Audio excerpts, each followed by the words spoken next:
Hello class, this is on section 3.4, which is known as Objective 2 Part 4. So we have two more objectives to finish out what you'll need to know to be able to complete the ALEKS homework. So this portion is on slope and rate of change.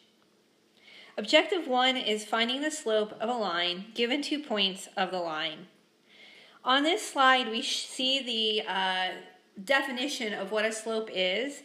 I do want to point out that slope is denoted as a lowercase m, and you're going to need 2 points to be able to find the slope of the line by using the formula. So the formula is located right here. Now, it is y2 minus y1 over x2 minus x1, and those correspond to the x and y values of the points. So this is point number 1, and this is point number 2. Also, slope is also called rise over run, which I showed you how to graph using this method. Remember, you go up or down, and then to the right so many units. Okay. By the way, I lovingly call the slope of a line formula the picnic formula. The reason why, and hopefully this helps you remember this formula, is when you have a picnic, you usually are drinking something, and if you're underage, hopefully it's soda. But if you're old enough, you have wine glasses. And you always serve your friend first. So they're the second person, you're the first person. And a picnic table has X bars holding it up, and the second person is sitting right with where their cup is at, and the first person is sitting where their cup is at. So now all you have to do is place in the negative signs, and you get the slope of a line. So once again, m equals y2 over y1 over x2 minus x sub 1. Find the slope of the line through f. I don't know why I said that. Sorry, guys. Find the slope of the line through 4, negative 3, and 2, 2. Graph the line. Okay. So this point 4, negative 3, the 4 is x sub 1, and the negative 3 is y sub 1. And the reason why is because we're naming the values of the first point. 2, comma 2. This first 2 is x sub 2, and the second 2 is y sub 2, because that's my x and y value of my second coordinate point. Okay? To graph it is very easy. All you do is literally graph the point. So I'm going to graph 4, negative 3, which is in the 4th quadrant. Here it is. And then I'm going to graph 2, comma 2, which is right here. I notice that the 2 dots line up, and then all I have to do is swing the line through it. Okay, so I've done the second part. This first part, though, tells me to find the slope of the line. So if I use the picnic formula, or the slope formula, remember, it's y2 minus y1 over x2 minus x sub 1. Okay, now all I have to do is plug and chug.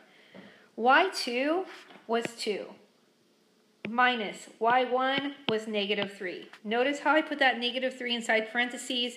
The reason why is I want to keep the negatives straight. Over x2, which is 2, minus x1, which is 4. So when I do the math, I get 2 plus 3 over negative 2. 2 plus 3 is 5 over negative 2. We see we have a negative slope, which makes sense because if I look at my line, if I read it right to left, it is going down.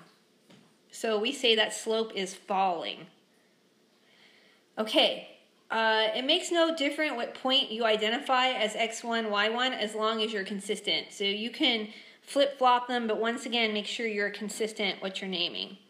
In the numerator, there is a note here that makes sure you have the y2 minus y1 in the numerator. The way to remember that is, you always have your wine glasses on top of the table. Unless it's a heck of a good party, that's where they're going to stay.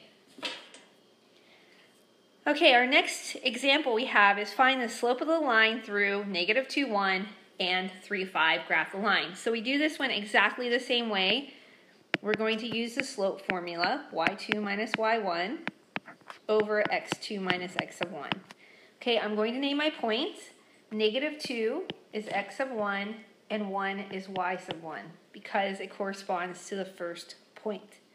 3, 5 is x sub 2, y sub 2, because it corresponds to the second point. Now I have to plug in my values. y2 is 5 minus y1 is 1 over x2 is 3 minus x1, which is -2.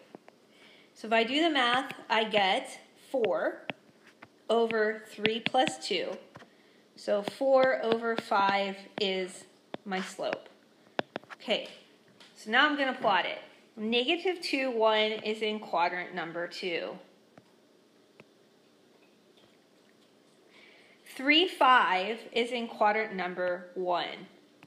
So once again, draw the 2 points, connect the dots. We notice that our slope is positive, and we see my line as I read it left to right is increasing. So we say the slope is rising. Okay, and here's a little section at the end of objective 1 that tells you about this. So once again, positive slope, the line goes up to the right. So once again, you're reading it from you're reading it from left to right. Negative slope, the line goes down when you read it left to right. A good rule of thumb is draw a little ant on there. If you pretend like there's an ant crawling on there, that ant is moving upward. If I draw a little ant on this one, my ant is moving downward.